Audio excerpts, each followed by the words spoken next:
Battle Through the Heavens. By Heavenly Silkworm Potato.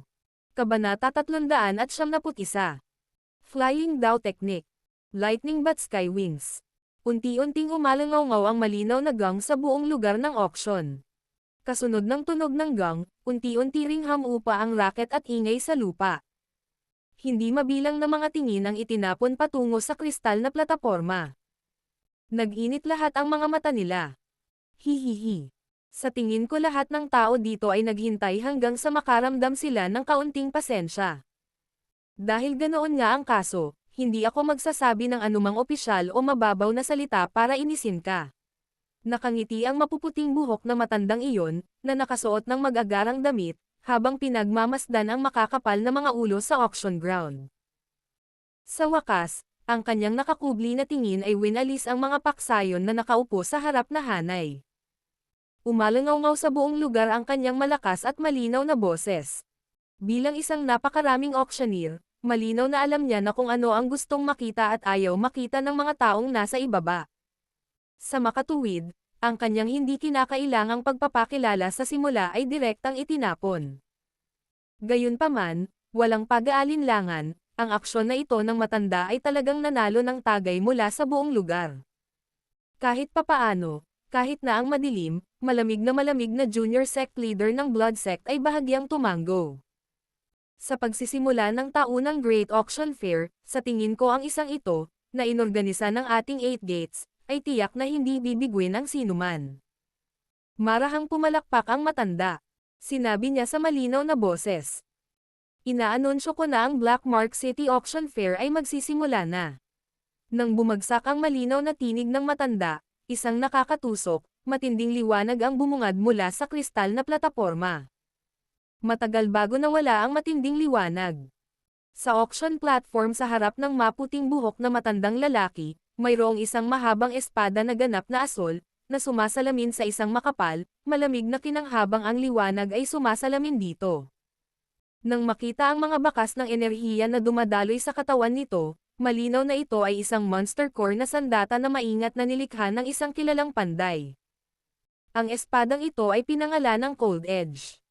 Ito ay hinulma mula sa malamig na metal at sinasabing kayang magputol ng bakal tulad ng paghiwa ng lupa. At saka, ito ay ganap na naka-embed sa isang ranggo ng 3 ice affinity na monster core. Kung ang isang taong nagsasanay sa tubig o yelo ay gumagamit ng mga kasanayan sa pakikipaglaban sa isang kalaban, ang kanilang lakas ay tiyak na madaragdagan kapag ang isang bagay ay maaaring maglabas ng mahiwagang sandata. Ang pag-aatubili na gugulin ang pera sa iyong mga bag ay maaaring mahalaga, ngunit iyon ay nasa kondisyon lamang na magkaroon ng buhay upang tamasahin ito, hindi ba? Hawak ng matandang lalaki ang asol na longsword sa kanyang kamay. Ang katawan ng espada ay nanginig at isang mahina, malamig na hangin ang bumangon, na bumubuo ng isang hindi malinaw na puting fog na bahagyang nakikita. Ibinaling niya ang kanyang ulo patungo sa auction ground at ngumiti habang sinasabi.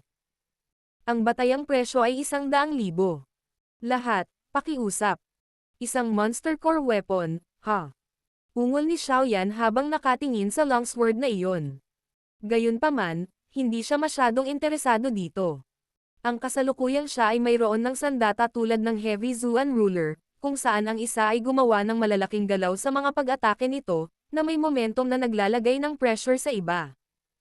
Talagang magiging hindi siya sanay kung hihilingin sa kanya na baguhin ang mga armas sa isang makitid at eleganteng longsword. Sa makatuwid, wala siyang anumang intensyon na lumahok sa bidding para sa item na ito. Kung tutuusin, alam niyang darating ang magagandang bagay sa dulo. Siyempre, ang kawalan ng interes ni Xiaoyan ay hindi natural na nangangahulugan na ang ibang tao ay hindi magiging interesado. Para sa isang Daozi, ang isang sandata na nakakabit sa kamay ng isa ay parang panggamot na kaldero sa kamay ng isang alchemist. Iyon ay isang bagay na ginagamit upang maghanap buhay. Sa makatuwid, pagkatapos ng mga salita ng maputing buhok na matandang bumagsak, medyo maraming tunog ng pagbibid ang paulit-ulit na umalangaw-ngaw sa lugar ng auction. Ang unang bidding ay nagpatuloy ng ilang minuto bago ang espada ay matagumpay na nai-auction sa isang payat, mahinang mukhang lalaki na may excited na mukha para sa 150,000 gintong barya. Matapos matagumpay na natuloy ang unang auction, nagsimulang lumitaw sa platform ng auction ang iba't ibang mga kayamanan, armor, daw skills, chi techniques, mga sangkap na panggamot, at iba pa na naging sanhi ng pagkasilaw ng mga mata ng mga tao. Mayroong kahit isang beses na medyo natigilan si Xiaoyan habang pinagmamasdan niya ang isang maliit na dilag na itinulak papunta sa platform. Siya ay hindi masyadong matanda, lumilitaw marahil sa pagitan ng 22 hanggang 23 taong gulang. Ang kanyang figure, gayunpaman, ay nagmature hanggang sa nawalan ito ng imak. Ang isang maliit na mukha, na puno ng pagkamahiyain, ay maaaring agad na pasiglahin ang mga lalaki na pagnanasa ng mga lalaking iyon sa lugar ng auction na nagmasaker sa lahat ng oras. Isa-isa silang naging lobo. Sa wakas, ito ay talagang nauwi sa mataas na presyo na halos 130,000 na naging sanhi ng maputing buhok na auctioneer sa platform upang mahiwalay ang kanyang bibig at ngumiti. Umupo si Xiaoyan sa malambot na upuan at walang pakialam na pinagmamasdan ang mga buffon sa paligid niya. Ipinikit niya ang kanyang mga mata at naghihintay ng isang bagay na maaaring pumukaw sa kanyang interes.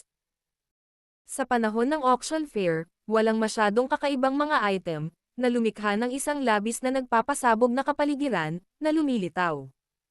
Bukod dito, ang mga taong nagbibid ay ilang tao lamang na nakaupo sa likuran. Ang malalakas na paksayon sa harapang hanay, na nagtataglay ng malaking halaga ng kayamanan, ay hindi pa nakakagawa ng kahit isang bid hanggang ngayon. Klang! Ang isa pang malinaw na tunog ng gong ay ipinadala mula sa kristal na plataporma. Puno ng ngiti ang puting buhok na auctioneer nang makatanggap siya ng isang maliit at pilak na plato mula sa mga kamay ng isang babaeng katulong. May dalawang transparent na maliliit na bote ng jade sa silver plate. Mayroong isang berdeng tabletang panggamot na umiikot sa loob ng bawat bote ng jade. Ang medicinal pill na ito ay nakakuha ng maraming tingin nang lumitaw ito. Kung tutuusin, ang medicinal pill ay isang bagay na lubhang kailangan at katumbas ng Qi methods at Dao techniques sa Dao Qi continent na ito. Higit pa rito, ang ilan sa mga sangkap na panggamot na iyon, na maaaring direktang gamitin upang tumaas ang lakas ng isang tao, ay magiging sanhi ng di mabilang na bilang ng mga tao na dumagsa. Hihihi. Ang medicinal pill na ito ay tinatawag na Green Spirit Pill. Sa palagay ko ay marami na ang nakarinig ng pangalan nito. Nagagawa nitong tulungan ang mga taong matagal nang nakahover sa tuktok ng Dao Shi class para masira ang kanilang hadlang ng sabay-sabay. At saka, itong Green Spirit Pill na ito ay nasa two-line class, biglang pumailang lang ang dalawang bituin ng lakas. Itinuro ng white-haired auctioneer ang medicinal pill sa bote at nakangiti habang nagsasalita. Katatapos lang ng mga salita ng auctioneer nang magkagulo sa auction ground. Hindi mabilang na mga tao ang nakatitig sa bote ng jade sa pilak na plato na may kumukulong mainit na mga mata. Ang ganitong uri ng medicinal pill, na maaaring makatulong sa mga tao na malagpasan ang hadlang sa pagitan ng mga klase, ay isang bagay lamang na maaaring magkaroon ng pagkakataon na makita kung ang isa ay maswerteng, ngunit hindi maaaring umasa na makuha kahit na sa loob ng Black Corner region. Ang Dao Shi at the Dao Shi ay ang pagkakaiba lamang ng isang salita. Gayunpaman, sa pamamagitan lamang ng paghakbang sa huli ay masasabing tunay na naabot ng isang tao ang antas kapag ang isa ay nagkaroon ng foothold sa paglalakbay ng pagsasanay ng kanyang Dao Qi. Ang pagtawid na ito ay karaniwang isang napakahusay na pagbabago. Sa makatuwid, mayroong hindi mabilang na bilang ng mga tao na huminto sa tuktok ng klase ng Dao Shi at hindi nagawang gawin ang hakbang na iyon sa mahabang panahon. Gayunpaman, ang mga problemang ito ay madaling malampasan ng Green Spirit Pill. Ito ay dahil dito na kahit na ang ilan sa mga malalaking paksayon sa harap ay nagkaroon din ng ilang interes nang lumitaw ang tableta. Pagkatapos ng lahat, ang isang Green Spirit Pill ay maaaring magayos ng isang Dao Shi. Kung titingnan ito mula sa isang pangmatagalang pananaw, ang transaksyon sa negosyong ito ay lubos na kapaki-pakinabang. Bagamat ang mga malalakas na tao sa tuktok ay ang mga pinuno sa Black Corner region, ang klase ng Dao Shi ay isang gitnang antas ng haligi ng maraming paksayon. Ito ay natural na mabuti kung ang isa ay maaaring magdagdag ng ilang higit pa. Siyempre, Dahil narinig na ng lahat ang pangalang Green Spirit Pill, sa palagay ko dapat alam din ninyong lahat ang ilan sa mga side effect nito. Ngumiti ang auctioneer. Isang katusuhan ang bumungad sa kanyang mga mata. Hindi niya masyadong binanggit ang backlash effect ng Green Spirit Pill, ngunit malabo siyang nagpahiwatig dito. Pagkatapos nito, ikanaway niya ang kanyang kamay. Base na presyo ng auction, 330,000. 340,000. Katatapos lang ng boses ng auctioneer nang may sumigaw ng malakas mula sa mga upuan sa likod. 350,000. Malinaw na napakaraming tao ang interesado sa two-line Green Spirit Pill. Sa makatuwid, ang naunang bid ay nalampasan ng wala pang 1 minuto. Tahimik na umupo si Xiaoyan sa kanyang upuan. Ang kanyang mga daliri ay magkakaugnay. Nang marinig niya ang paulit-ulit na tunog ng itinataas na presyo sa kanyang tainga, isang mahinang ngiti ang hindi sinasadyang sumilay sa kanyang mukha sa ilalim ng itim na damit. Ang lawak ng pagtanggap ng Green Spirit Pill sa loob ng Black Corner region ay higit na lumampas sa kanyang inaasahan. Ayon sa sitwasyong ito, magkakaroon siya ng sapat na pera para bilhin ang lahat ng mga sangkap na panggamot para sa Spiritual Recovery Purple Pill. Ang pagsigaw ng mga presyo ay paulit-ulit na umalangaw-ngaw sa loob ng auction ground. Sa loob lamang ng 10 minuto, ang presyo ng isang Green Spirit Pill ay tumaas mula sa 330,000 hanggang sa humigit kumulang 400,000. Nang ang presyo ay umabot na sa antas na ito, malinaw na naging mas kaunti ang pagsigaw. Pagkatapos ng lahat, kung ang isang tableta ay 400,000, ang 2 tableta ay halos 1,000,000. Ang ganitong uri ng presyo ay medyo masyadong malaki para sa karamihan ng mga tao. 550,000. Nang huminto ang presyo sa 470,000, isang medyo malamig at tamad na boses ang sa wakas ay tumunog mula sa harapang hilera. Nang marinig ang presyong ito, na biglang tumaas ng 60,000, bahagyang itinaas ni Xiaoyan ang kanyang ulo. Ang kanyang medyo kakaibang tingin ay huminto sa katawan ng junior sect leader ng Blood Sect. Ang kanyang puso ay mahinang bamulong. Interesado rin ba siya sa Green Spirit Pill? Matapos sumigaw ng presyo ang junior sect leader ng Blood Sect, ang maingay na auction house ay naging mas tahimik. Ang ilan sa mga tao na orihinal na nagplano sa pagtataas ng presyo ay muling nagkaharap at hindi kusang naupo. Bagamat may pera sila, walang alinlangan na alam nila ang kanilang limitasyon at ang mga kahihinatnan kung makikipagkompetensya sila sa Blood Sect. Dahil ito ang kaso, maaari rin silang sumuko. 560,000. Nang naisip ni Xiaoyan na ang presyo ay titigil sa 550,000, gayunpaman, isang mahinang boses ang biglang tumunog. Sinundan ng tingin ang sigaw at gumalaw, bago tuluyang huminto sa katawan ng isang nasa katanghaliang gulang na lalaki na nakasuot ng bungo na kulay abong robe sa harapang hanay. Bahagyang kumunat ang noo nila habang ang kanilang mga puso ay bumubulong. Isang tao mula sa Black Skeleton's Tomb. Ang Black Skeleton's Tomb ay medyo malakas ding paksayon sa loob ng Black Corner region. Sinasabi na nagsasanay sila ng isang kakaibang pamamaraan ng chi. Bukod dito, ang kanilang elemental affinity ay tumagilid patungo sa bihirang dankness affinity. Sa makatuwid, kakaunti ang mga tao sa libingan. Gayunpaman, lahat sila ay mga piling tao, malalakas na tao. Karaniwan silang nagkaroon ng walang humpay na bilang ng mga salungatan sa Blood Sect, ngunit hindi talaga sila lumaban hanggang kamatayan dahil sa pagsupil at pagpigil ng mga pinuno sa magkabilang panig. Nang marinig niyang may nag-isyo ng nakikipagkompetensyang bid, ang mga mata ng junior sect leader ng Blood Sect ay agad na nagdilim at nanlamig. Itinagilid niya ang ulo at sinulyapan ang kahoy na mukha ng medyo may edad na. Sinabi niya, 580,000. 570,000. Walang ekspresyon pa rin ang nasa katanghaliang gulang na lalaki habang panay ang takbo. Ang mga tingin ng mga tao sa buong lugar ng auction ay pinagsama-sama sa 2 taong ito. Ang mga paksayon sa harap na hanay ay hindi lumahok. Pinagmamasdan lang nila ang 2 tao na may interes habang iniisip nila kung gaano kataas ang itataas ng 2 tao sa presyo.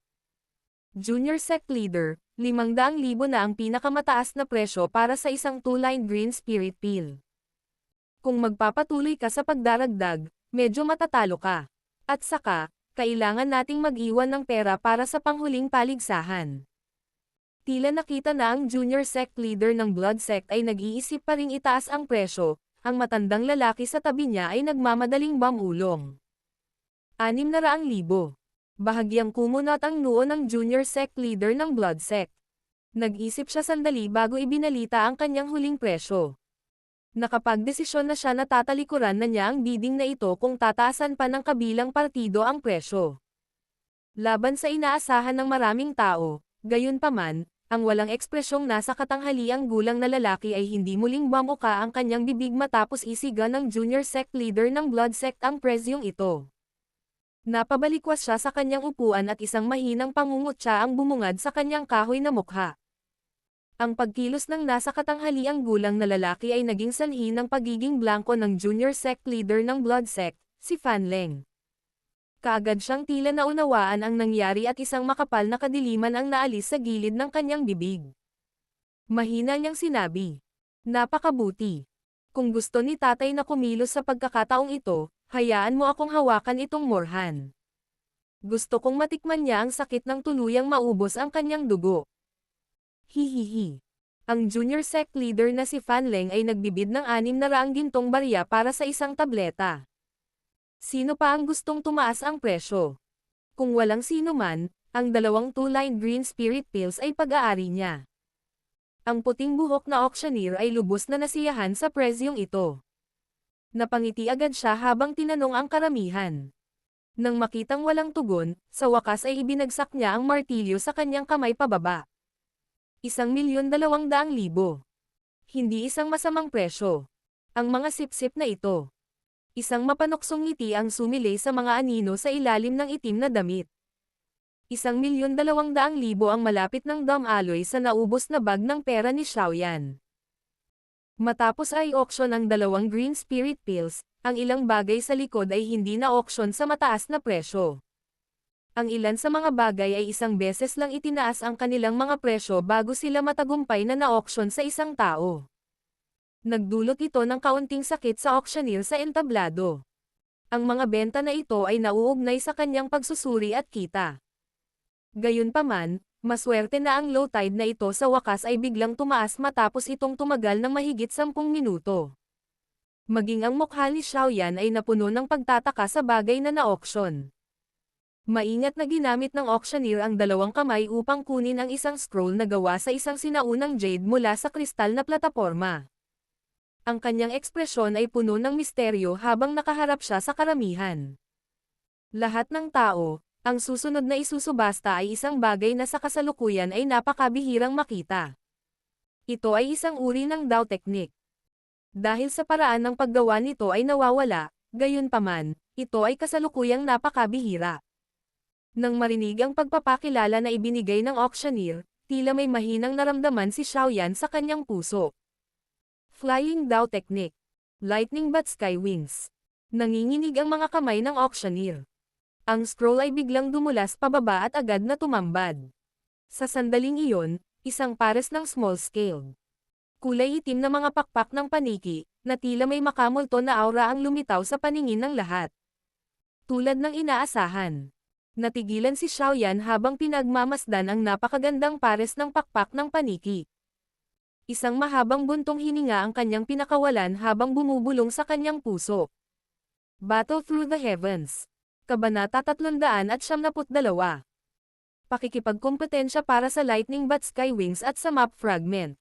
Isang malabong lilang, maliwanag na aura ang lumabas mula sa loob ng madilim at itim na pakpak ng paniki. Ang ilan sa mga arko ay lumilitaw na isang bagay na parang kidlat na hugis, na tila napakahiwaga. Nang lumitaw ang tinatawag na Lightning Bat Sky Wings, ang buong auction house ay naging medyo tahimik. Ang ilan sa mga tao, na hindi alam kung ano, ay medyo naliligaw. Gayunpaman, nagkaroon ng kaguluhan sa mga nakarinig ng pangalang Flying Dao Technique, tulad ng Blood Sect, Black Skeleton Tomb, at iba pang paksayon sa harapan. Maliwanag, ang tinatawag na Lightning Bat Sky Wings ay interesado sa kanila.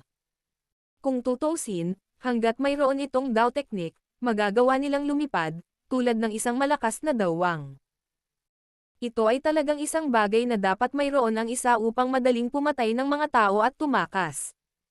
Ang bagay na ito ay kawili-wili. Gusto ko ito. Ang mga tingin ng junior sect leader ng Blood Sect ay matamang tumitig sa kakaibang pakpak ng paniki, na nakatakas mula sa Jade Scroll habang siya ay mahinang bumubulong. Junior sect leader, ang presyo ng lumilipad na Dao technique na ito ay malamang na higit sa 1,000,000. Kung patuloy tayong magwawaldes ng ganito, baka hindi na tayo makakalaban para sa huling item. Nang marinig ang mga salita ni Fanling, ang isang katulad na maputlang mukha ay hindi napigilan ang pagbulong sa pag-aalala. Bakit ka ba nababalisa? Sinulyapan ni Fanling ang matanda at malamig na tumawa. Dahil nakapaghanda na si tatay, ang bagay na iyan ay mapupunta sa ating mga kamay kahit sino pa ang makatanggap nito sa auction. Kung ganoon, baka makaipon pa tayo ng malaking halaga. Gayunpaman, iyon ay medyo masyadong mapanganib. Bukod dito, kung ang impormasyon ay nalik, ito ay medyo mahirap. Nag-aalangan na sabi ng matanda. Likas na may sarili akong mga plano. Hindi kailangang mag-alala ng labis, Elder Luo. Madilim at malamig ang tingin ni Fanling habang nakatingin sa grupo ng mga tao mula sa Black Skeleton Tomb, na nakaupo sa hindi kalayuan, habang nagsasalita ng walang pakialam. Nang makitang walang silbi ang kanyang payo, ang tinatawag na Elder Luo ay nakahinga lamang ng walang magawa. Umiling siya at tumigil sa pagsasalita. Sa kristal na plataporma, ang puting buhok na auctioneer ay nagdure ng kanyang laway sa lahat ng direksyon habang halos ipinaliwanag niya ang epekto ng lumilipad na Dao technique. Nang marinig ng mga taong iyon, na sa orihinal ay medyo naliligaw, na ang bagay na ito ay maaaring magpapahintulot sa isang tao na lumipad sa kalangitan ng hindi umaasenso sa antas ng dawang, ang kanilang mga mata ay agad na nagninggaz. Hihihi. Sa palagay ko ay dapat ding malaman ng lahat na ang Flying Dao techniques ay kasalukuyang napakabihira. Pagkatapos ng aming mga negosasyon, ang Lightning Bat Sky Wings na ito ay maaaring ituring na isang low-class Middle Zuan Flying Dao technique kung ito ay irerango ayon sa klase nito. Sa makatuwid, ang base na presyo ay nakatakda sa 1,000,000. Magsisimula na ang auction. Nakangiting muli ang puting buhok na auctioneer habang nagsasalita. Talagang ganito kamahal. Nang marinig ang mataas na presyo ng 1,000,000, umiling si Xiaoyan. Naramdaman niya na ang maiinit na tingin sa loob ng auction ground ay agad na nabawasan ng ipahayag ang presyo. Hihihi. Medyo mahal nga ito, pero ang Flying Dao technique ay katumbas ng halagang ito. Ito rin ang dahilan kung bakit kahit na sinabi ko na maswerte ka nang makuha mo ang Purple Cloud Wings mula sa kuweba ng bundok noon. At least, malamang ikaw lang ang taong nagtataglay ng Flying Dao technique sa Jiama Empire. Biglang tumunog ang tawa ni Yao Lao sa puso ni Xiaoyan. Hihihi. Ito ang unang pagkakataon na nakakita ako ng Flying Dao technique maliban sa Purple Cloud Wings. Teacher, kung ang Lightning Bat Sky Wings ay ikukumpara sa aking Purple Cloud Wings, alin ang mas mabilis? Ngumiti si Xiaoyan at medyo nagtataka sa kanyang puso. Ang iyong Purple Cloud Wings ay isang middle-level Zuan class level technique habang ito ay isang low-level Zuan class technique. Natural, ang sa iyo ay medyo mas mabilis. Gayunpaman, dahil sa ginawa mula sa Lightning Bat, ang Lightning Bat Sky Wings na bilis ay maaaring itulak sa matinding limitasyon sa panahon ng bagyo. Sa ibang pagkakataon, maaari lamang itong ituring na ordinaryo. Nakangiting sagot ni Yao Lao. Tumanggo si Xiaoyan na may pag-unawa. Inalis niya ang tingin niya. Ngayong mayroon na siyang Purple Cloud Wings, ang Lightning Bat Sky Wings ay maaaring mukhang lubhang kamangha-mangha, ngunit ito ay walang halaga kumpara sa kanyang kasalukuyang pamamaraan at hindi makuha ang kanyang interes. Bagaman hindi siya masyadong interesado, hindi ito nangangahulugan na ang iba ay katulad niya. Nang bumagsak ang puting buhok na boses ng auctioneer, dahan-daang tumayo ang junior sect leader ng Blood Sect, si Fanling. Ang nagbabantang tingin niya ay napatingin sa lahat ng nasa paligid niya. Ang sinumang matamaan ng kanyang mga mata ay hindi sinasadyang iiwas ang kanilang paningin. Tanging ang mga malalakas na tao, na may katulad na suportado ng medyo malakas na lakas, ang kumilos na parang wala silang nararamdaman. 1,300,000. Inalis ni Fanling ang kanyang tingin at malamig na naglabas ng presyo na nagdulot ng kaguluhan sa loob ng auction house. Direktang pagtaas ng presyo ng 300,000 sa isang lakad. Mukhang may balak itong ipahayag sa lahat. Gusto ng young master na ito ang Flying Dao Tech Qui. Sa ilalim ng presyong ito, ang buong auction house ay kalmado, bukod sa ilang mga bulong, ilang sandali bago ang isang nakakabighaning tawa, na direktang tumulo sa kanyang mga buto ay tumunog. Mapagbigay talaga si Junior Sect Leader Fanling. Gayunpaman, ang aming Sky Serpent Mansion ay medyo interesado din sa Lightning Bat Skywing na ito. Kaya't humihingi ako ng paumanhin. Ang ekspresyon ng Fanling na iyon ay hindi maiwasang bahagyang magbago nang marinig niya ang nakakaakit na boses na ito. Bahagyang nanigas ang mga mata niya habang nakatingin sa kabilang side ng auction house. Sa lugar kung saan siya tumingin, may ilang matangkad at sexing katawan ang nakaupo, nagpapahinga sa kanilang mabalahibong upuan. Ang kanilang malambot na baywang ay kasing akit ng mga ahas ng tubig. Hehehehe. Si Elder Ching talaga mula sa Sky Serpent Mansion. Talagang hindi inaasahan na pumunta ka rin para lumahok sa auction fair ngayong taon. Isang mababaw na ngiti si Fanling habang nagsasalita. Wala akong pagpipilian. May mga bagay na hindi kayang itago. Hindi ka ba sang-ayon, Junior Sect Leader? Nakangiti ang nakakabighaning babaeng iyon, na tinatawag na Elder Ching, habang tinanong niya ang kanyang tanong.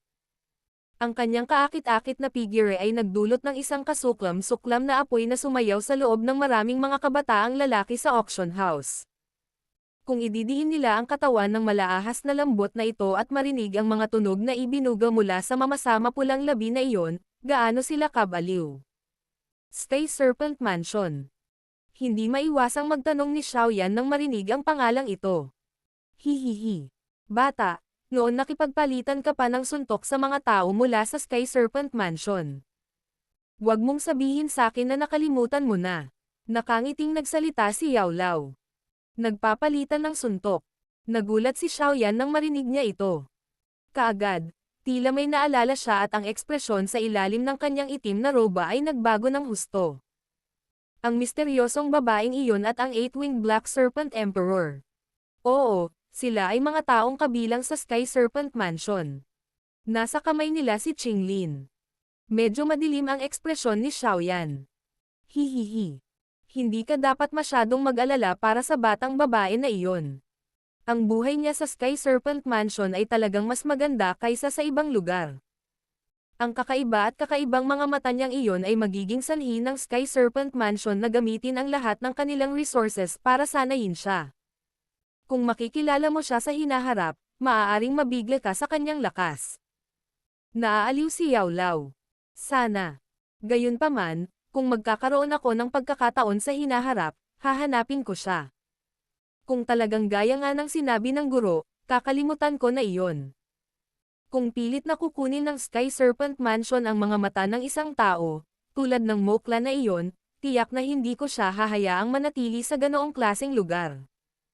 Napaisip si Xiaoyan sa kanyang puso. Ang puso ni Xiaoyan ay nakaramdam ng kaunting simpatiya para sa batang babaeng iyon na nagkaroon ng miserableng buhay. Bukod dito, inagaw siya sa mga kamay nito. Kaya naman medyo nakaramdam din siya ng hiya. Oo, nagbigay ng tugon si Yao Lao bago agad bumaba sa katahimikan. Sa panahong nakikipag-usap si Yao Lao kay Xiaoyan, ang kompetisyon sa auction house ay tumaas na sa isang antas na maaaring maging sanhi ng mga tao na manginig sa takot. Habang si Fanling at ang Elder Ching na iyon ay nagbibid laban sa isa't isa, ang iba pang mga paksayon ay paminsan-minsan ay nagliliyab din at nagtataas ng presyo. Sa makatuwid, sa loob lamang ng ilang sandali, ang Lightning Bat Skywings, na ang batayang presyo ay 1,000,000, ay tumaas sa mahigit 1,700,000. Bukod dito, sa hitsura ng sitwasyon, ito ay talagang isang malapit na labanan, isang sitwasyon na mahirap lutasin. 1,900,000. Nakahinga si Fanling ng malalim na hangin at isang malasakit na pamumula ang bumungad sa kanyang maputlang-puting mukha. Ang kanyang makapal na madilim na tingin ay tumitig sa kaakit-akit at gumagalaw na Elder Ching. Talagang bukas palad si Junior Sect Leader Fanling. 1,900,000. Sana ay may sapat ka pang pera sa huli. Pagkatapos ng huling presyo ni Fanling, bahagyang nagbago din ang matandang mukha ni Elder Ching. Ang layunin nila sa pagkakataong ito ay hindi ang lumilipad na Dao technique.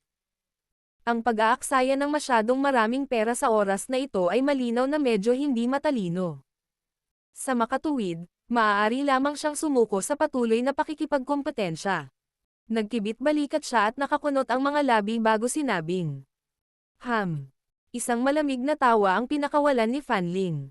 Ibinaling niya ang kanyang ulo at ibinato ang kanyang tingin sa kristal na plataporma, malamig na sumigaw sa auctioneer, na medyo wala rito. Bakit ka pa rin tulala?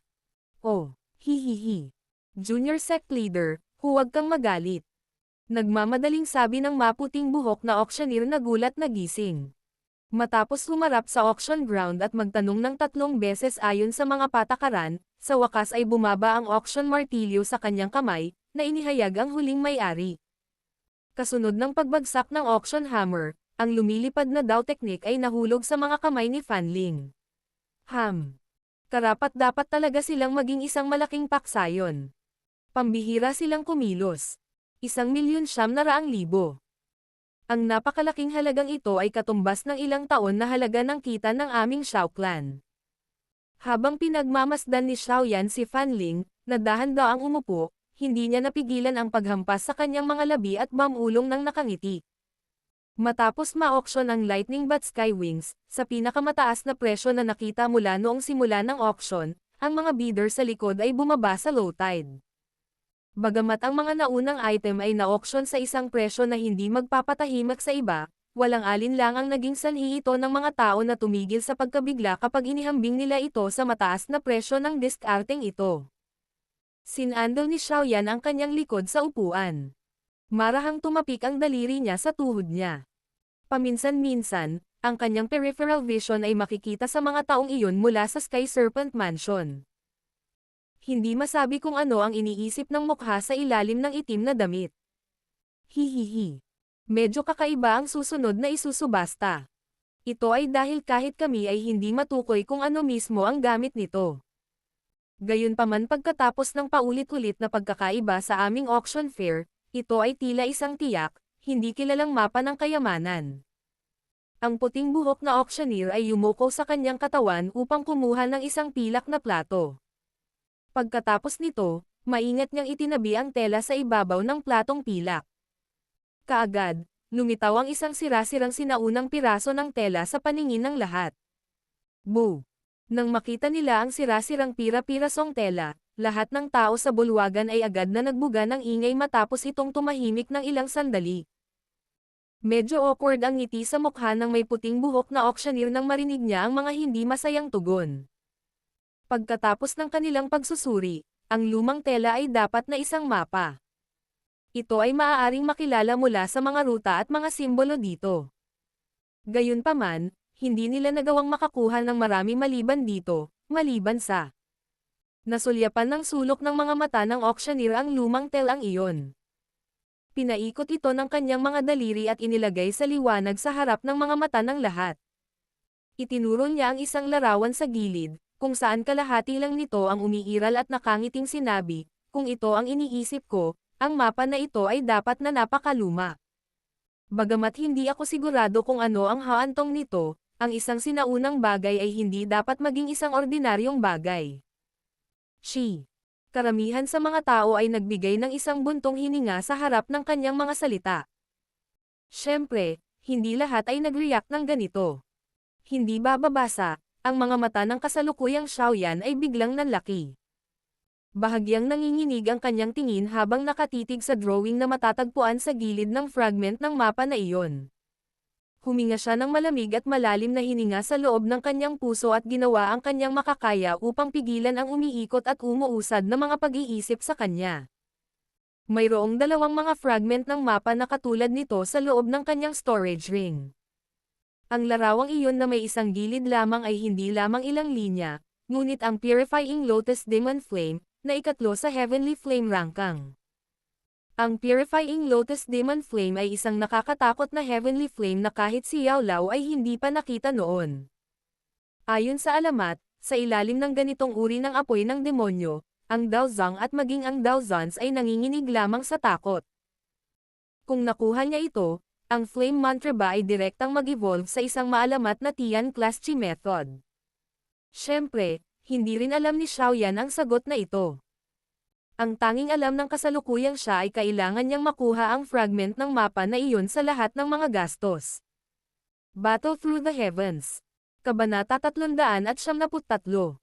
Mga di inaasahang pagbabago. Sa kristal na plataporma, ang laway ng puting buhok na auctioneer ay dumura kung saan-saan habang ipinakilala niya kung gaano kahiwaga ang sinaunang piraso ng tela na ito. Sa buod, inilagay niya ang lahat upang mapataas ang halaga ng lumang piraso ng tela na ito ng kahit kaunti. Sa kasamaang palad, ang epekto ay hindi maganda. Ito ay dahil ang ilang mga tao sa auction ground ay naging naiinip na sa panahon ng kanyang pagpapakilala sa pasyente.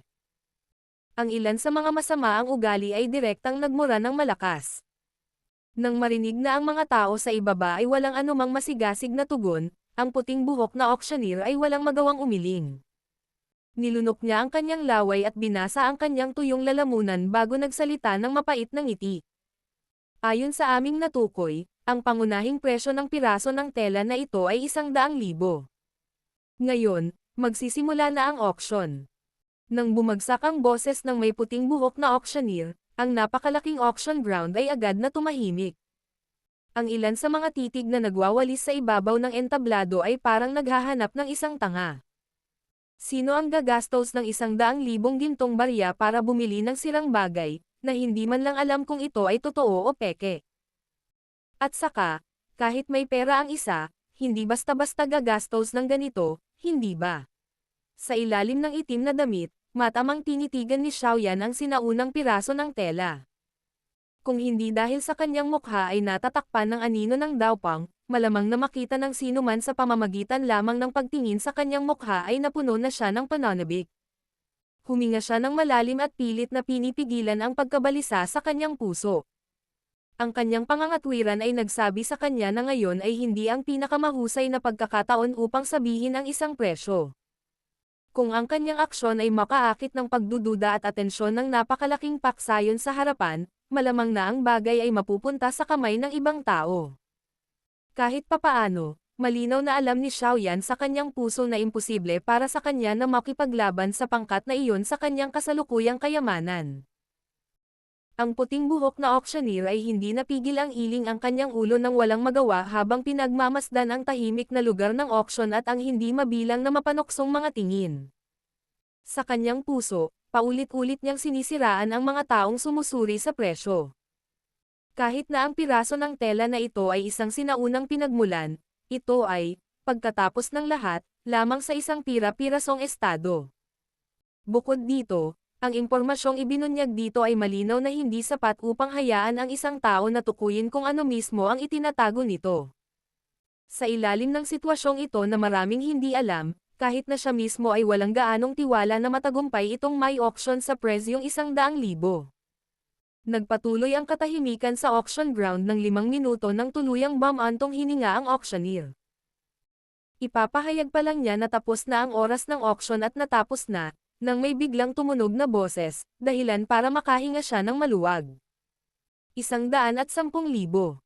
Binasag ng mahinang boses ang katahimikan sa loob ng auction ground. Hindi mabilang na mga tingin ang lumipat patungo sa boses bago tuluyang huminto sa katawan ng isang itim na nakadamit na figure malapit sa front row. Ilang ungol ang tumunog. May mali ba sa isipan ng taong iyon? Gumagastos ng 110,000 para bumili ng sirang bagay na hindi alam ang gamit. Hindi lamang ang mga tao sa likod, ngunit ang ilan sa mga paksayon sa harapan ay nagtapon ng medyo kakaibang tingin kay Xiaoyan, na ang katawan ay nakabalot sa itim na roba. Itinagilid ng junior sect leader ng blood sect ang kanyang ulo kay Xiaoyan. Bahagyang kumunot ang kanyang mga kilay. Sa hindi malamang dahilan, ang kanyang puso ay patuloy na nakaramdam ng labis na pag-iingat sa misteryosong taong ito. Ngayong nakita niya siyang aktwal na nag-isyo ng bid sa unang pagkakataon, mahirap sabihin kung may anumang gamit para sa sinaunang fragment ng mapa.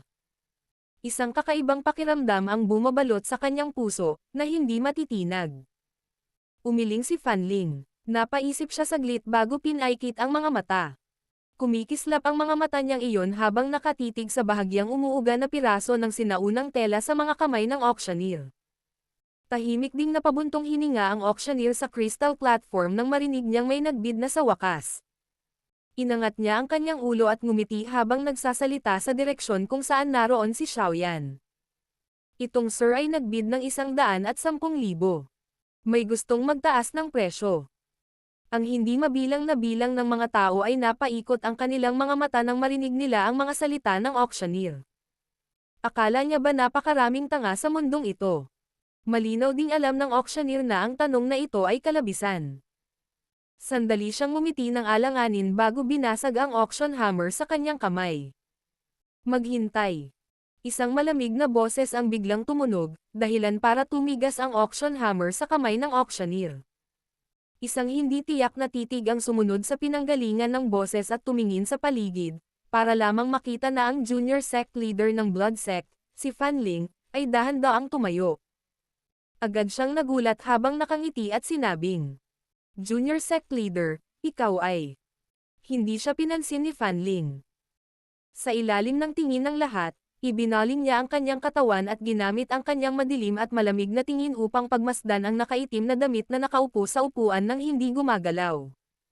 Bigla siyang tumawa at sinabing, "Wala lang. Kaya lang bigla akong naging interesado sa bagay na ito. 130,000. Sa ilalim ng itim na damit, ang orihinal na medyo nasa sabik na tingin ay biglang naging matalim. Ang kamao sa ilalim ng roba ay mahigpit na nakakuyom. Bahagyang nanginig ang itim na roba nang dumaan ang tingin ni Xiaoyan sa sombrero at madiin na tinitigan ang maputlang mukha ng binata. Isang mahinang douchi ang hindi sinasadyang nagsimulang sumulong sa loob ng kanyang chi path na parang umaalingaw-ngaw na lawa. "Huwag kang mabalisa. Hindi makikinabang kung ikaw ay magulo ngayon." Habang ang douchi sa kanyang katawan ay kusang bumubulusok, ang mahinang sigaw ni Yao Lao ay gumising kay Xiaoyan mula sa kanyang galit na parang kulog sa panahon ng tagsibol. Nakahinga si Xiaoyan ng malalim na hangin. Sa mata ng hindi mabilang na bilang ng mga tao, si Xiaoyan ay tila tamad na nakasandal sa malambot na likod ng upuan. Ang kanyang boses ay walang pakialam, na para bang siya ay walang ingat na nakikipag-away sa isang tao dahil siya ay nagalit. 150,000. Ang tumaas na presyo ni Xiaoyan ay naging dahilan upang iangat ni Fanling ang kanyang kilay. Sa loob ng auction ground na ito, maliban sa mga taong may katulad na malakas na paksayon sa likod nila, si Xiaoyan ang unang Lone Ranger na nang-ahas na hayagang makipagkompetensya sa kanya. 200,000. Ang junior sect leader na ito ng blood sect ay tumitig kay Xiaoyan ng matagal bago iwinagayway ang kanyang kamay. Nagdagdag pa siya ng 50,000 sa presyo. Junior sect leader.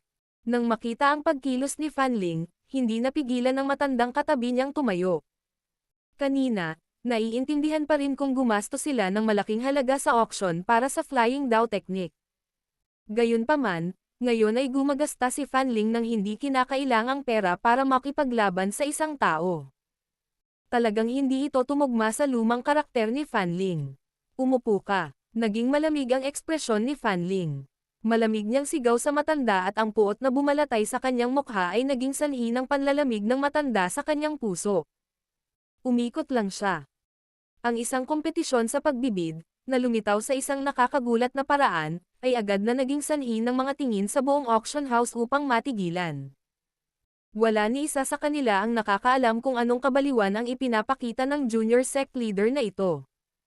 Talagang bigla niyang ginamit ang kanyang pera para makipag-away sa isang random na estranghero. Ang ganitong uri ng bagay, na nakakasakit sa iba nang hindi nakikinabang sa sarili, ay talagang kakaiba. Siyempre, maliban sa mga taong ito na lubos na nalilito sa auction ground, ang auctioneer sa kristal na platform ay bamuka ang kanyang bibig at ngumiti. Hindi niya inaasahan na ang bagay na ito, na naisip na walang gaanong gamit, ay talagang naging sanhi ng dalawang tao na makipagkompetensya para dito. Bukod dito, isa sa kanila ang mayaman at makapangyarihang junior sect leader ng blood sect. Marahang nanginginig ang kamay ni Xiaoyan sa kanyang manggas. Sinubukan niya ang lahat para mabawi ang kanyang katinoan. Huwag mo nang ipagpatuloy ang pakikipagkompetensya sa kanya. Kung magpapatuloy tayo sa ganitong paraan, ang ibang mga paksayon ay maaaring makakita ng ilang mga pahiwatig. Sa kasalukuyan, ang funling na ito ay dapat na magtataas ng presyo upang siyasatin ka dahil sa ilang mga pagdududa. Gayunpaman, kung magpapatuloy ka sa pakikipaglaban sa kanya, maaari mong ilantad ang ilan sa halaga ng mahiwagang fragment ng mapa. Pagdating ng panahong iyon, napakahirap makatiyak na hindi sasali ang ibang mga paksayon. Sa kasalukuyan mong kakayahan sa pananalapi, hindi mo kayang makipaglaban sa mga taong nag-iipon ng kanilang kayamanan sa loob ng maraming taon. Ang malalim na boses ni Yao Lao ay biglang tumunog nang ang hindi nagbitiw na puso ni Xiaoyan ay nagplano na muling taasan ang presyo. Kung gayon, ano ang gagawin natin? Huwag mong sabihin sa akin na dapat nating hayaang mawala ang fragment ng mapa na ito sa harap mismo ng aking mga mata. Naggiging ngipin si Xiaoyan habang sumagot. Dapat talaga nating makuha ang Purifying Lotus Demon Flame. Sa makatuwid, dapat nating lubusang tipunin ang mga mapa na ito. Gayunpaman, hindi natin maisisiwalat kahit kaunti ang anumang bagay na may kaugnayan sa Purifying Lotus Demon Flame. Kaya naman, pinakamainam na huwag hayaang ang fragment ng mapa na ito ay makatawag ng masyadong pansin sa publiko. Kung hindi makatitiyak na hindi ito makikilala ng isang napakaraming guhit at may karanasang tao lamang. Magkakaroon talaga ng malaking problema. Dahan-daang sabi ni Yao Lao. Guro, ang ibig mong sabihin ay hayaan natin si Fanling na kunin ang mapa. Sabi ni Xiaoyan na nakakunot ang noo. Dahil gusto niya, pansamantalang ibigay natin sa kanya. Gayunpaman, sinabi ko na rin na tiyak na atin ang bagay. Medyo malamig ang boses ni Yao Lao. Iniisip ng guro na kumilos pagkatapos ng auction para agawin ito. Isang malalim na pangunawa ang bumungad sa mga itim na mata iyon habang si Xiaoyan ay bamulong sa kanyang puso. Ito ay tulad ng sinabi mo. Kailangan nating makuha ang fragment ng mapa na iyon sa anumang paraan. Kahit na siya ang tinatawag na junior sect leader ng blood sect, hindi rin natin kailangang mag-alinlangan. Malamig na tumawa si Yao Lao. Dahil gusto ng taong ito, ibigay muna natin sa kanya. Huwag magmukhang masyadong pansinin ang bagay na ito upang maiwasan ang pagdududa ng ibang tao. Dahan-daang bamantong hininga si Xiaoyan. Tahimik siyang tumango at pilit na pinipigilan ang gumugulong at umuusad na pag-iisip sa kanyang puso. Ang madilim at makapal na tingin sa ilalim ng daupang ay sumulyap kay Fanling habang ang kanyang katawan ay lumiit sa kanyang upuan. Hindi na naman niya ibinuka ang bibig. Nang makita ang pagkilos ni Xiaoyan, agad na kumunat ang mga kilay ni Fanling. Mali ba ang naramdaman niya? Ang taong ito ay random na kumilos nang magbid siya sa item na ito. Habang tumatakbo ang kaisipang ito sa kanyang isipan, medyo naging pangit din ang ekspresyon ni Fanling. Ang mga nakapaligid na tingin na iyon, na pumuputok sa kanya na parang nanunood ng isang hanggal na baliw, ay naging sanhi ng bahagyang pagkibot ng gilid ng kanyang bibig. Malamig siyang bamantong hininga, tumalikod at umupo sa upuan niya. Malungkot ang mukha niya na nakakatakot. Hihihi. Ang junior sect leader na si Fanling ay nagbid ng 200,000 gintong barya para sa fragment ng mapa na ito. Mayroon bang gustong magtaas ng bid? Nakangiting tanong ng auctioneer sa karamihan. Gayunpaman, walang sumagot sa kanya. Kaya naman, kaagad at nagmamadali niyang ibinaba ang martilyo ng subasta. Tahimik na umupo ang katawan ni Xiaoyan sa upuan. Ang ilang grupo ng mga na-auction na item ay binago sa entablado. Gayunpaman, wala sa mga naaakit na tingin ni Xiaoyan. Bahagyang nakatutok ang kanyang tingin sa likod ni Fanling. Ang isang siksik, mabangis na ngiti sa kanyang mukha, sa ilalim ng itim na damit, ay unti-unting lumaki. Naisip ni Fanling na sa pamamagitan ng random na pagbid, makakakuha siya ng mapa ng kayamanan na may malaking halaga. Sa kasamaang palad, kahit na sa wakas ay nakuha niya ang mapa ng kayamanan, nakakuha din siya ng death pass kasama nito. Dapat makuha ni Xiaoyan ang fragment ng mapa na iyon, anuman ang paraan. Kahit saan tumakbo si Fanling pagkatapos nito, makakatanggap siya ng nakamamatay na pag-atake na nakatago sa loob ng kadiliman. Battle through the heavens. Kabanata 374. D-Class Agility Type Dow Technique. 3,000 Lightning Movement. Ang auction ay patuloy na umusad ng dahan-dahan sa ilalim ng pag-asa ng hindi mabilang na bilang ng mga tao. Pagkatapos ng mahiwagang fragment ng mapa na iyon, may ilang magagandang bagay na nagudyok sa kapaligiran ng buong lugar.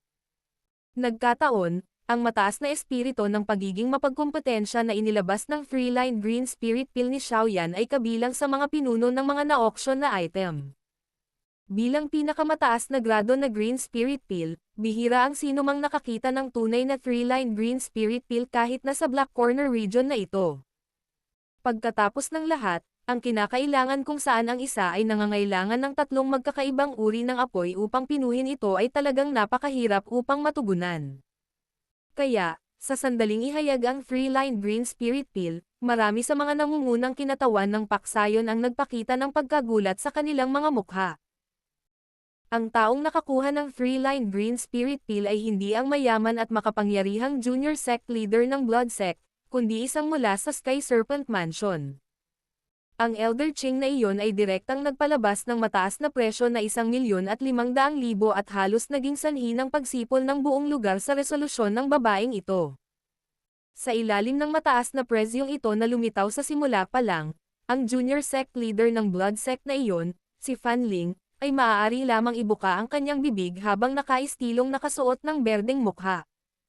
Gayunpaman, napigilan siya ng kahangahangang paraan ni Elder Ching at maaari lamang siyang sumuko sa pakikipagkompetensya para dito nang may matinding ayaw.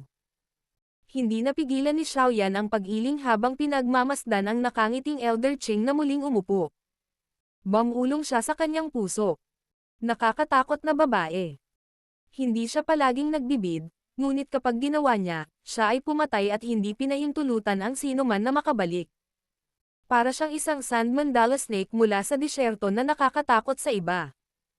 Ang high tide na dulot ng Three-Line Green Spirit Pill ay nagpatuloy ng mahabang panahon bago ito dahan-daang huminahon. Hindi nagtagal pagkatapos nito, si Xiaoyan, na orihinal na umuurong sa kanyang upuan upang makapagpahinga, na walang magandang gawin, ay biglang naakit ng isang sangkap na panggamot na inilabas sa maliit na platong pilak ng auctioneer sa kristal na plataporma. Ang panggamot na sangkap na ito ay ganap na nagninangas na pula, na parang naligo sa sariwang dugo. Ang buong katawan nito ay kasing laki ng palad. Sa isang sulyap, mukha itong Ganoderma. Nang lumitaw ang nakapagpapagaling na sangkap na ito, nagsimulang kumalat ang mahina at nakakapreskong halimuyak, na nagpakalma sa espiritu ng mga taong iyon malapit sa kristal na plataporma. Ito ang Flame Core Ganoderma. Munting kapwa, napakaswerte mo talaga na nakakita ka pa ng kakaibang ingredient. Tama talaga na pumunta kami sa auction fair na ito. Ang gulat na boses ni Yao Lao ay nagdala ng ilang sorpresa habang ito ay tumunog sa loob ng puso ni Xiaoyan nang lumitaw ang pulang dugong lingzi. Flame Core Ganoderma. Nabigla si Xiaoyan nang marinig niya ito. Ang saya na mahirap itago ay agad na bumalatay sa kanyang mukha. Ito ba ay isa sa 4 na mahahalagang bagay na kailangan upang pinuhin ang Ground Spirit Pill na binanggit ng guro? Ang Flame Core Ganoderma. Oo, ang Flame Core Ganoderma ay umiiral lamang sa ilalim ng mga bulkan, sumisipsip ng enerhiya ng bulkan pati na rin ang apoy sa underground core upang lumaki. Napakahirap para sa isang ordinaryong tao na kunin ito. Bukod dito, ang ilang malalakas na dawang o maging ang mga dawzang ay hindi maglalakas loob na mag-charge sa isang lugar tulad ng bulkan. Nakangiting sagot ni Yao Lao. Bahagyang tumango si Xiaoyan at mabilis na bumulong. Hindi ko maaaring pabayaan ang bagay na ito. Gusto kong makita kung darating ang taong iyon at muling ipasok ang kanyang paa. Noong panahong nakikipag-usap si Xiaoyan kay Yao Lao, ang auctioneer sa Crystal Platform ay nagbigay din ng detalyadong paglalarawan ng pinagmulan at paggamit ng Flame Core Ganoderma. Sa kanyang paliwanag, hindi masama ang reaksyon mula sa auction ground. Lumilitaw na maraming tao ang may ilang interes sa Flame Core Ganoderma na ito. Hihihi. Ayon sa aming pagtatantya, ang batayang presyo nitong Flame Core Ganoderma ay nakatakda sa 700,000. Lahat, mangyaring magsimula. Ngumiti ang may puting buhok na auctioneer at tumingin sa lugar ng auction matapos iulat ang presyong ito.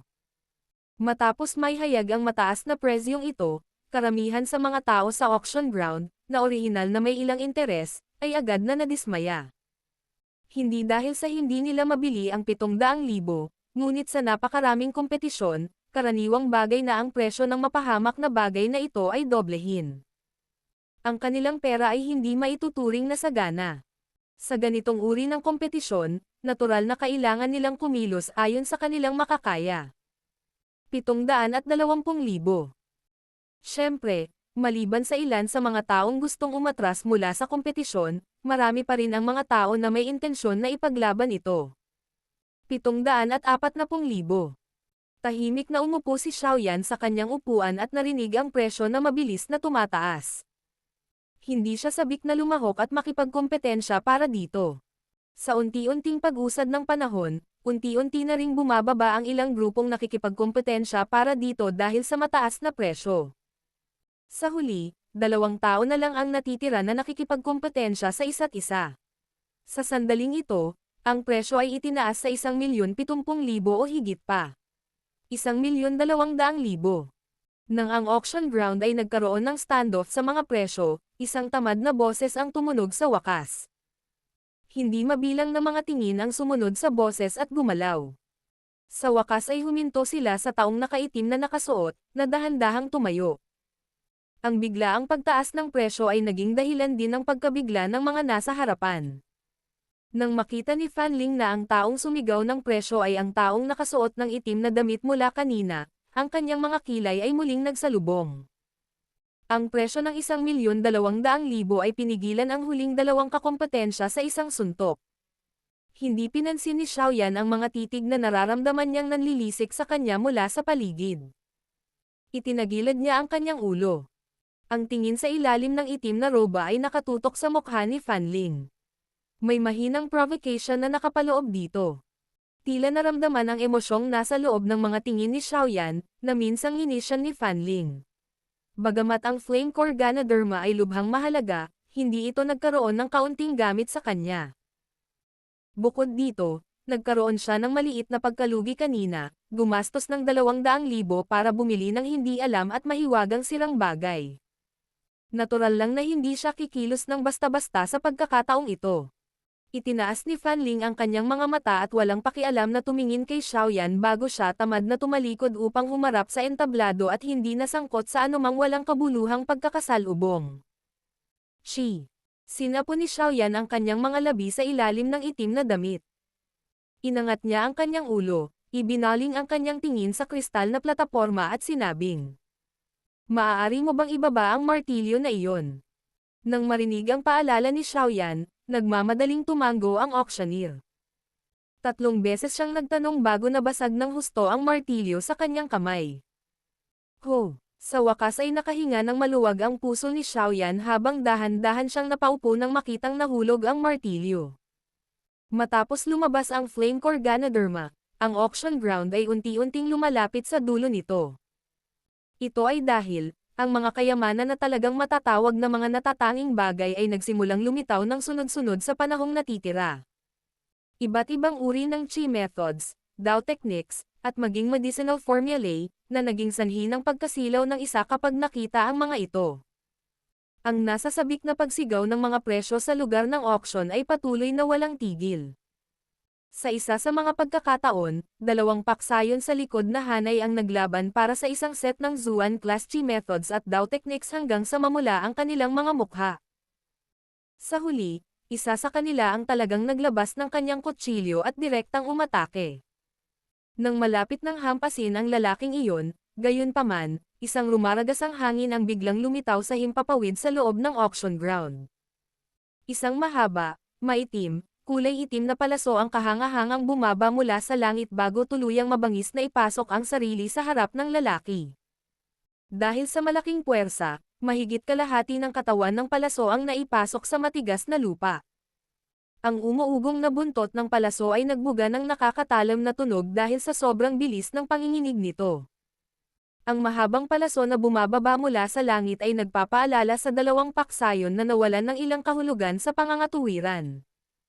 Ang kanilang mga tingin ay natakot sa paligid ng auction ground bago tuluyang umatras pabalik sa kani-kanilang mga upuan. Sa ilalim ng itim na damit, dahan-daang inalis ni Xiaoyan ang kanyang tingin mula sa lugar kung saan naganap ang kaguluhan. Lumipat ang kanyang tingin sa kanyang sombrero at tumingin sa isang anino sa ikalawang palapag ng lugar ng auction. Ang itim na araw na iyon kanina, na kahit napakiramdam niya ay kailangan niyang mag-ingat, ay nabaril mula sa lugar na iyon.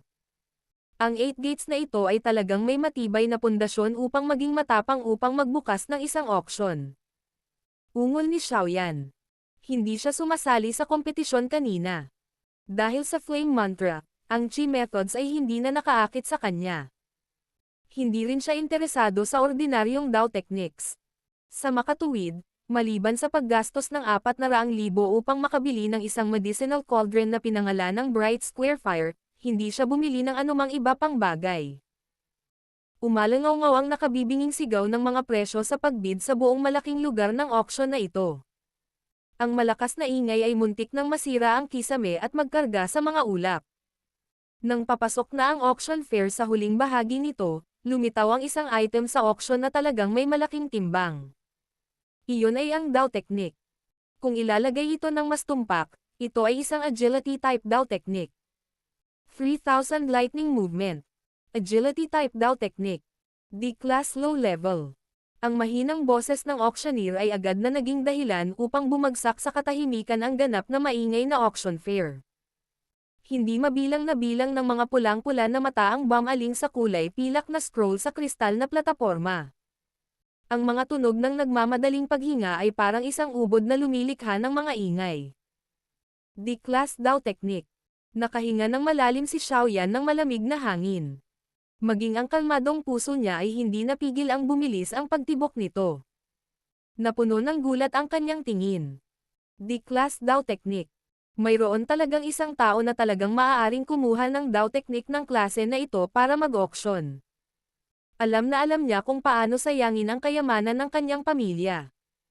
Ang Dao Technique ng klase na ito ay malamang na ituring bilang isang mahalagang bagay na maingat na iimbak kahit na pagdating sa mga tinatawag na first-rate factions sa kontinente. Gayunpaman, mayroon talagang isang tao na handang ilabas ito upang ibenta. Hindi naman sa payag sila na ilabas ito.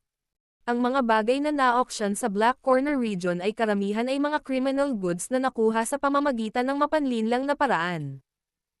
Natatakot silang matuklasan ng iba, kaya sila mismo ay hindi rin maglalakas loob na magsanay nito. Sa makatuwid, dinadala nila ito dito para i-auction. Mabagal na sabi ni Yao Lao.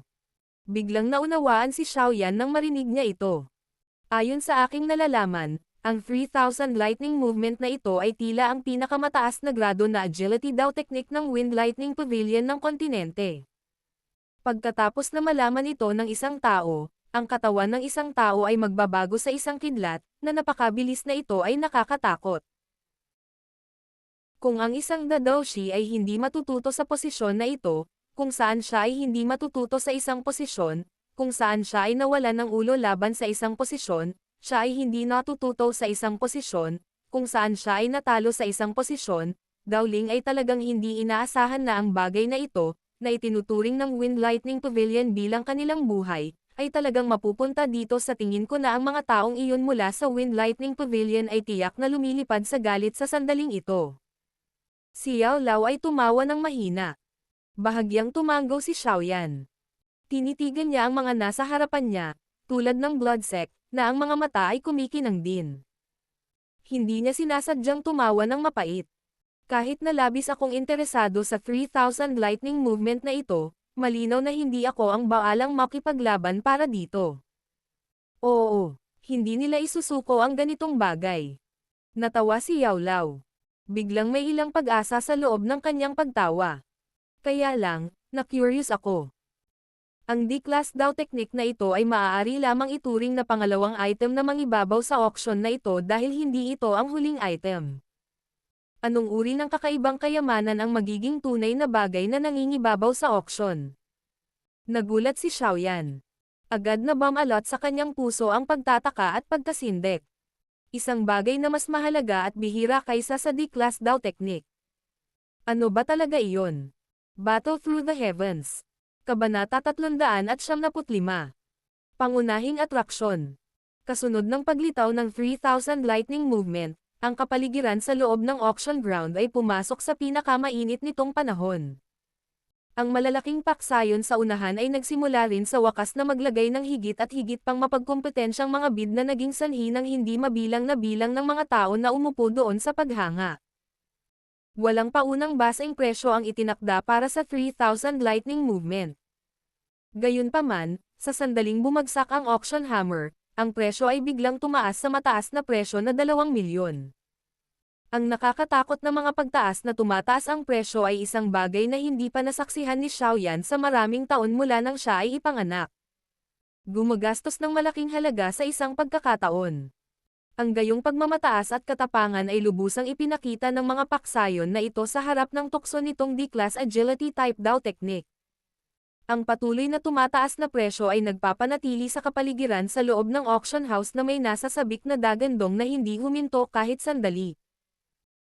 Sa ilalim ng mataas na presyo, na mabilis na dumarami, nadama ng maraming tao na sulit ang kanilang paglalakbay dito sa pamamagitan lamang ng kakayahang personal na masaksihan ang ganitong uri ng nakakapukaw ng kaluluwa na kompetisyon ng pera sa kabila ng marami sa kanila na malinaw na nauunawaan na wala silang kwalipikasyon upang makuha mismo ang item.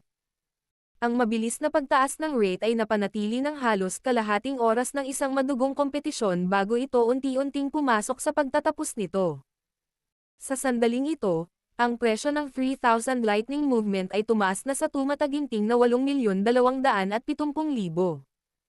Mahigit 8 milyon. Ang napakalaking halagang ito ay katumbas ng kabuuang kita ng Primer Clan sa Jiama Empire sa loob ng ilang taon. Ang napakalaking halaga ay isang bagay na hindi basta-basta kunin ng isang malaking paksayon ng walang kaukulang pangangalaga kahit na sa loob ng Black Corner region na ito. Kapag ang presyo ay umabot sa yugtong ito, ang ilan sa mga mas mahinang paksayon sa wakas ay nagsimulang yumuko sa digmaan sa pagbid. Kasunod ng paulit-ulit na pag-aalis ng presyo, ang kulay abong robe na nasa katanghaliang gulang na lalaki, na kabilang sa paksayon ng Black Skeleton Tomb, sa wakas ay naglabas ng mataas na presyo na 10,200,000 na may nanginginig na mukha makalipas ang 10 minuto. Nayanig ang buong lugar ng auction hanggang sa tumahimik na. Isang D-Class Dao Technique na may mataas na presyo na mahigit 10 milyon. Ang kabuuang katahimikan ng auction ground ay nagpatuloy ng halos ilang minuto bago ito tuluyang nakabawi. Isa-isang nagpalitan ng tingin ang mga tao. Napailing sila sa nakakatakot na presyong iyon hanggang sa manginig ang kanilang mga katawan at kumulo ang kanilang mainit na dugo. 10 milyon. Gaano katagal kailangan ng isang paksayon na makaipon ng napakalaking halaga? Ang Black Skeleton Tomb ay talagang magbibid ng ganoon kataas na presyo. Malinaw na naging sanhi ito ng Blood Sect, Sky Serpent Mansion, at iba pang paksayon na mahuli ng hindi handa. Nagpalitan sila ng tingin sa isa't isa bago nilunok ang presyong umabot na sa kanilang mga bibig na may pangit na mukha. Ang mga mata ni Fan Ling, ang junior sect leader ng Blood Sect, ay madilim at malamig habang sinusulyapan niya ang nasa katanghaliang gulang na lalaki, na ang kulay abo na damit ay may natahing bungo dito. Marahang nanginginig ang kamao niya habang bahagyang ibinababa ang ulo. Isang mabangis na ngiti at layuning pumatay ang sumilay sa kanyang mga mata. Kasunod ng pag-alis ng Blood Sect, Sky Serpent Mansion, at iba pang mga paksayon, natural na wala ng sinumang natitira na kwalipikadong makipaglaban sa Black Skeleton Tomb. Kaya naman, ang scroll na iyon na naglalaman ng D-Class Agility Type Dao Technique ay dumapo sa mga kamay ng Black Skeleton Sect sa harap ng hindi mabilang na bilang ng mga titig. Ho! Ito ay talagang isang tunay na pagpatay, isang malaking halaga ng 10 milyon. Hindi napigilan ni Xiaoyan ang pag-iling habang pinagmamasdan niya ang malupit na kompetisyon na unti-unting humihina. Tumawa siya ng mapait sa kanyang puso at medyo may pag-aalinlangan na sinabi. Ito lang. Masusukat ba talaga ng pera ang ganitong uri ng D-Class Dao Technique? Ang mga salitang ito ay talagang. Kung gusto mong pinuhin ang medicinal pill, kailangan mong bumili ng medicinal ingredients, tama. Kung hindi, kung ikaw lang mag-isa, Gaano karaming pagod at oras ang kailangan mong gastusin para matipon ang lahat ng kakaibang medicinal ingredients na nakakalat sa iba't ibang rehiyon ng kontinente? Halimbawa, para pinuhin mo ang ground spirit pill na iyon, hindi magiging mas mababa ang presyo ng ground spirit pill na iyon kaysa sa 5 sangkap. Hindi mo kailangan ng pera. Bukod dito, ang isang malaking pangkat tulad ng blood sect ay may napakaraming tao sa ilalim nila na kailangan nilang pakainin ang katapatan ng mga tao, magayos ng mga malalakas na tao. Alin sa mga ito ang hindi nangangailangan ng pera, kaya natural na hindi mo alam ang kahirapan. Nang marinig ni Yao Lao ang mga salitang ito ni Xiaoyan, agad siyang napuruhan at walang magawang ipinaliwanag sa bulaklak na ito sa isang konserbatoryo na bihirang kailangang mag-alala tungkol sa pera. Napangiti ng awkward si Xiaoyan nang marinig niya ang walang magawang boses ni Yao Lao. Inangat niya ang kanyang ulo at pinagmasdan ang kristal na plataporma. Nang makita niyang biglang naging seryoso ang pulang kumikinang na mukha ng auctioneer, hindi niya maiwasang magulat. Sa mahinang boses, agad niyang sinabi. Mukhang lalabas na ang item na mangibabaw sa lahat ng iba pang item. Medyo marami rin ang mukhang may natuklasan nang makita nila ang pagbabago sa ekspresyon ng auctioneer. Automatikong huminto ang mga pribadong pag-uusap. Maraming titig ang naghihintay na lumitaw ang pangunahing atraksyon ng auction fair nang hindi iniiwas ang kanilang mga mata. Malapit na itong lumitaw sa wakas. Ha! Isang makinis na pamumula ang bumungad sa kanyang puting-puting mukha habang may kakaibang kinang na sumilay sa mga mata ng junior sect leader ng blood sect habang siya ay bumubulong sa sarili. Sa kabilang banda, binawi rin ng Sky Serpent Mansion at Black Skeleton Tomb ang mga ngiti sa kanilang mga mukha. Ang kanilang orihinal na tamad na mga titig ay naging kasing talas din ng isang agila. Clap, clap. Ang auctioneer sa kristal na plataporma ay pumalakpak ng kanyang mga kamay habang nakasuot ng seryosong ekspresyon. Kasunod ng kanyang pagpalakpak, biglang naglabas ng tunog ang gilid ng kristal na plataporma. Isang pabilog, kulay itim na metal na hadlang ang bumangon ng dahan-dahan, sa wakas ay bumubuo ng isang bilog na hugis na nakapalibot sa platform sa loob nito. Maging ang hangin sa itaas ng kristal na plataporma ay mahigpit na natatakpan ng metal strip na naunat. Hihihi. Sa lahat, mangyaring huwag masyadong mag-alala tungkol dito.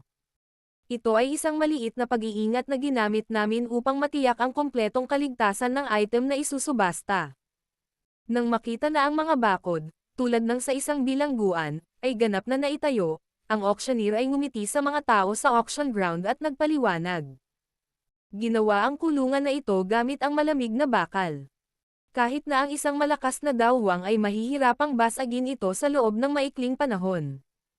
Nang sabihin niya ang mga salitang ito, sinadya ng mga mata ng auctioneer ang blood sect, Sky Serpent Mansion, at iba pang paksayon na nakaupo sa harapan. Ang kahulugan ng kanyang mga salita ay maaaring maunawaan kahit na hindi niya ito sinasabi. Ang mga kinatawan ng mga paksayon na iyon ay ngumiti lamang ng mahina sa espesyal na detalye niya, ngunit hindi masyadong nababahala. Ito ay hindi tulad ng mga sitwasyon kung saan ang mga tao ay kumilos upang agawin ang na-auction na item ay hindi lumitaw sa mga auction fair sa mga nakaraang taon. Sa makatuwid, ito ay normal para sa 8 gates na maging maingat. Kung hindi, kung ang iba ay puwersahang agawin ang bagay mula sa kanilang sariling teritoryo, anong mukha ang maiiwan nila upang mabuhay sa Black Corner region? Medyo nagulat din si Xiaoyan sa sobrang maingat na pagkilos na ito ng 8 gates. Gayunpaman, mabilis siyang nakabawi. Sa magulong Black Corner region na ito, hindi na kailangang makaramdam ng labis na pagkagulat sa anumang katawa-tawang pangyayaring nangyari. Marami pang nakatagong mga chi na biglang sumulpat sa auction ground. Sa second story, may presensya pa nga na hindi hihigit sa Haibadong. Sa tingin ko ito ang dapat na pinuno ng 8 gates. Hihihi. Mukhang nag-aalala sila. Ang mapanuksong boses ni Yao Lao ay biglang tumunog mula sa puso ni Xiaoyan. Nagdilim ang mukha ni Xiaoyan nang marinig ito. Ang tingin sa ilalim ng kanyang itim na damit ay nakatalukbong habang tinatangay nito ang ilan sa kadiliman sa paligid ng auction ground. Gamit ang kanyang mga mata, na minsang hinugasan ng apoy, mahina niyang nakita ang isang madilim at itim na malamig na kislap. Ano nga ba ang pangunahing atraksyon na ito? Talagang nagagawa nitong maging sanhi ng pag-iingat ng 8 Gates. Maging ang mga pinuno ng grupo ay personal na lumapit upang pangasiwaan ang sitwasyon. Umiling si Xiaoyan at sinabi, habang nakakaramdam ng pagkatulala sa kanyang puso. Hihihi. Ipagpatuloy mo lang ang panonood. Sa tingin ko, hindi ito dapat bigwan ng sinuman. Ngumiti si Yao Lao, umiling at sumagot. Bahagyang tumanggo si Xiaoyan. Patuloy niyang pinagmamasdan ang kristal na plataporma. Sa sandaling ito, maingat na ibinabaluktot ng auctioneer ang kanyang katawan at naglabas ng isang purple gold plate mula sa lalagyan sa ibaba. May isang maliit, malamig, jade box na nakatayo ng patayo sa purple gold plate. Ang kahon ay maputlang puti ang kulay. Bagamat ang mga tao sa ibaba ay nakahiwalay sa isang malaking distansya mula sa kahon, kitang-kita nila ang maputlang puting kulay na fog na ibinubuga mula sa jade box. Tanging ang pinakamataas na grado ng malamig na jade ang nagtataglay ng ganitong uri ng epekto upang mapanatili ang malamig na hangin. Ito ay isang medicinal pill. Nang makita ni Xiaoyan ang laki ng maliit na kahon at ang pamilyar na paraan ng pag-iingat, una siyang nagulat. May ilang pagkabigla kaagad na dumaan sa kanyang mga mata. Anong antas lang ang medicinal pill na ito na maaaring malampasan ang isang D-class daw technique sa halaga? Dahan daw ang lumanghap si Xiaoyan ng malamig na hangin. Sa kanyang puso, malinaw na alam ni Xiaoyan na posible lamang ito kung ang medicinal pill ay hindi bababa sa ikapitong antas. Tier 7. Hanggang sa sandaling ito, kahit si Xiaoyan ay hindi pa nakakita ng panggamot na tableta ng antas na ito. Ito ay talagang isang bagay na mabuti. Ngunit, bakit ganito ang pakiramdam? Ang boses ni Yao Lao ay may karagdagang gravity at ilang pagdududa. Isang baitang 7 medicinal pill. Ang pagpino ng isang panggamot na tableta ng tier na ito ay talagang napakahirap. Dapat itong maging malinaw na ang isang baitang 5 panggamot na tableta ay maaari nang magdulot ng enerhiyang ripple sa isang maliit na lugar. Para sa ikapitong baitang, naalala niya na ang uri ng kakaibang natural na kababalaghan na lumitaw noong matagumpay niyang napino ang ganitong uri ng tabletang panggamot noon ay para bang darating na ang katapusan ng mga araw, na tila nakakatakot. Sa Daochi continent na ito, ang mga alchemist na nagkaroon ng kwalipikasyon na magpino ng isang antas ng 7 medicinal pill na matagumpay ay mga pag-iral na kakaunti at malayo sa pagitan. Ang lahat ng mga taong ito ay mga grandmaster sa panahong ito. Kasunod ng paglitaw ng malamig na jade box na iyon, ang lahat ng mga paksayon sa harapan ng auction ground ay biglang umayos ng kanilang likod. Ang kanilang mga mata ay naglalaman ng kasakiman na hindi naitatago habang sila ay matamang nakatitig sa malamig na jade box. Hindi pinansin ng maputing buhok na auctioneer ang lahat ng matako na tingin sa labas ng metal na bilangguan. Bahagyang nanginginig ang kanyang kamay habang marahang inilagay ang purple gold plate sa auction platform. Maingat na itinaas ng nanginginig niyang daliri ang takip ng kahon. Isang gintong ilaw ang biglang bumaril. Ang biglaang paglitaw ng gininto ang liwanag ay direktang lumiwanag sa buong lugar ng auction hanggang sa ito ay naging maliwanag. Ang ilan sa mga taong nahuli na hindi nakahanda ay hindi sinasadyang ipinikit ang kanilang mga mata bilang isang reflexive action. Hindi ipinikit ni Xiaoyan ang kanyang mga mata dahil sa gintong liwanag. Ang kanyang tingin ay tumagos sa mga anino ng kanyang sombrero at mahigpit na nakalock sa malamig na jade box sa kristal na plataporma. Sa lugar na iyon, tahimik na nakahiga dito ang isang kulay gintong tabletang panggamot, na halos kasing laki ng mata ng dragon.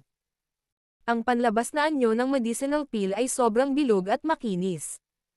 Dalawang thread ng kulay gintong daloy ng hangin ang umikot ng walang katiyakan sa loob ng medicinal pill. Paminsan-minsan, bigla silang sumusugod pataas. Kung titingnan ito ng mabuti, ang kulay gintong daloy ng hangin ay talagang pinagsama-sama sa dalawang maliliit na kulay ginto na mga banal na dragon na magkakaugnay sa isa't isa. Ang isang mahinang dagandong ng dragon ay dumaan sa pabago-bago ng hangin at dahan-daang kumalat, na naging dahilan upang ang mga espiritu ng mga nakarinig nito ay hindi sinasadyang manginig sa ilalim ng kapangyarihan ng dragon na ito. Sa pagtingin sa interior dragon ng medicinal pill na pinagsama-sama mula sa pill aura nito, hindi maiwasan ni Xiaoyan na manginig ng bahagya. Ang mukha sa ilalim ng daupang ay napuno ng pagkabigla na mahirap itago. Ang espiritu ng pagtitipon ng aura ng Pildores ay isang kakaibang kababalaghan na maaaring taglayin lamang ng isang baitang 7 o mas mataas na medicinal pill. Ang buong lugar ng auction ay bumaba sa isang patay na katahimikan nang ang dagandong ng dragon na iyon ay tumunog, at ngayon ay nagsimulang kumupas. Yin Yang Mysterious Dragon Pill. Marahan na bamulong si Yao Lao sa kanyang sarili sa loob ng puso ni Xiaoyan sa gitna ng katahimikan. Gayunpaman, tila nakarinig si Xiaoyan ng matinding kadiliman at galit sa loob ng ungol na iyon kahit paano niya ito narinig.